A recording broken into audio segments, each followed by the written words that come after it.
नमस्कार, मैं हूं मनीषा बोंद्रे और आप देख रहे हैं केसरी उजाला न्यूज। नागपुर में पाचपावली पुलिस थाना अंतर्गत कुछ दिन पहले दो दोपहिया गाड़ियों की चोरी हुई थी, जिसमें पुलिस ने चोरी की गई दो दोपहिया गाड़ियों को बरामद कर लिया है।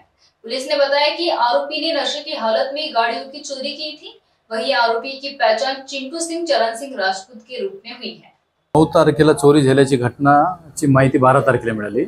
ज्या दिवशी एफआयआर केलं त्या दिवशी डीबीने सीसीटीव्ही कॅमेऱ्यावर चेक केलं। संशयित जे फिरणारे आहे त्यांना चेक केलं तर एक नशेत राहणार चिंटू सिंग चरण सिंग राजपूत हा दारूच्या नशेचा सवयीचा असलेला माणूस, त्यांनी 2 गाडी त्याला ताब्यात घेतलं।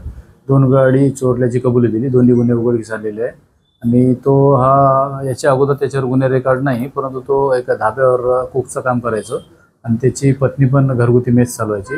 परंतु याला जे पैसे पुरत नाही याच उद्देशाने त्या दारूच्या नशाची सवय लागल्याने ते 2 गाडी चोरल्याची सांगतो, परंतु गाड्या विकली नाही ती, त्याच्याच ताब्यातून आम्ही जप्त केलेली आहे। दारूच्या नशेत काही जर समजा हँडल हलवून घेतलं तर त्याच्यात काही नाही, चाबी हँडल लॉक नाही, त्याच्या गाड्या घेऊन जाऊन ठेवून द्यायचं। ते शेवटी त्याचा विकण्याचा इरादा होताच, परंतु तो विकण्याच्या आधीच आम्ही त्याच्याकडून दोन्ही गाड्या जप्त केलेल्या आहे। डीबी पथकाचे पोलीस हवालदार भटकर, शगीर मेजर मिर्झा, शंकर आगडे, मनोज चौधरी आणि ओमप्रकाश बुर्डे या टीमने ह्याची कारवाई केलेली आहे।